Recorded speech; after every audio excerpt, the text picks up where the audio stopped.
The evening started like any other late-night segment, with Stephen Colbert welcoming Robert Downey Jr. to the show. The audience cheered loudly, excited to see one of Hollywood's most charismatic figures take the stage. Downey Jr. entered with his signature swagger, wearing a sleek suit and flashing a charming smile. He sat down, exchanged pleasantries with Colbert, and seemed in good spirits. However, the mood began to shift subtly when Colbert brought up topics that Downey Jr. wasn't expecting. He first touched on Downey's past controversies in an almost joking tone, but the actor's smile grew tighter with each remark. Colbert continued to prod, asking probing questions about Downey's past legal troubles and the darker periods of his career. Though initially answering with grace and humor, Downey's tone began to harden. The audience sensed the change too. Laughter became more tentative. When Colbert suggested that Downey's comeback was due more to Marvel's marketing machine than his personal growth,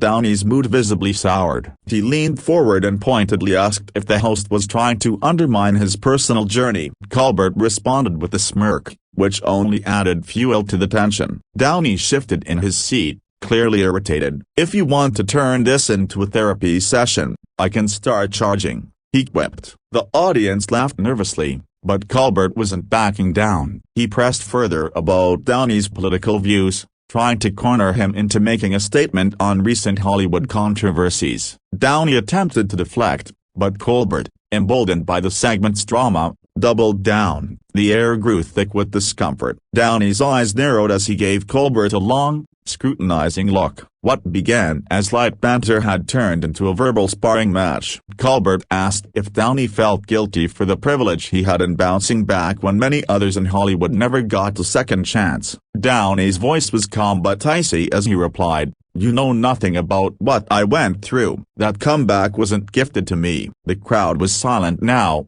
sensing that things had gone off the rails. Colbert, usually the master of diffusing tension, made the mistake of laughing. "Touchy subject," he said. Downey stood up from his chair abruptly. "You're not here to understand, you're here to provoke," he said, his voice loud enough to silence even the backstage crew. Colbert tried to recover the situation, joking, "Well, it's a talk show, not a support group." Downey turned toward the audience, his face flushed with frustration, and said, "I came here thinking this was about having a real conversation, not being blindsided." Colbert held up his hands in a full apology gesture but still wore a grin. That was the final straw. Downey motioned to someone off stage. "We're done here," he said. The crew hesitated, unsure if it was part of the act. But when Downey began walking off set, it was clear this was no performance. The audience was stunned. Colbert looked momentarily shaken but quickly composed himself. "Well folks,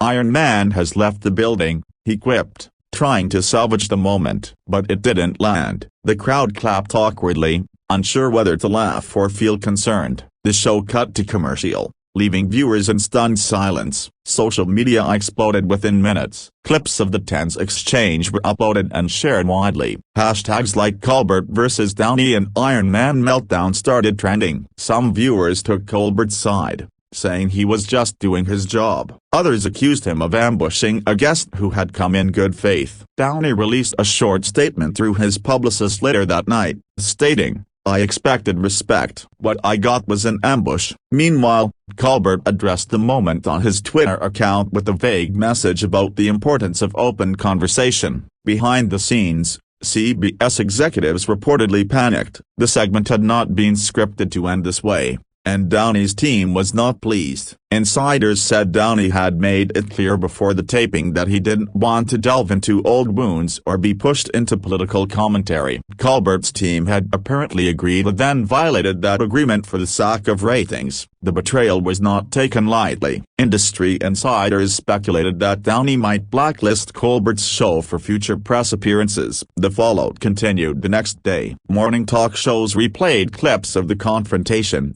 while media analysts debated who was at fault. Some felt Colbert had gone too far, while others claimed Downey overreacted. The incident sparked broader discussions about the ethics of late-night interviews and how far hosts should go in pursuit of viral moments. Even fellow celebrities chimed in. A few defended Downey's right to walk out, others praised Colbert for not letting his guest control the narrative. The controversy refused to die down. Meanwhile, Colbert opened his next show with a monologue referencing the incident. He made light of it, joking that sometimes superheroes need a day off. The audience laughed, but some noticed a defensiveness in his delivery. Sources close to the show claimed Colbert was under pressure from CBS to publicly smooth things over. But Downey remained silent, refusing to participate in any PR or damage control. His team reportedly cancelled upcoming interviews, choosing instead to lay low while the media frenzy passed. Days later,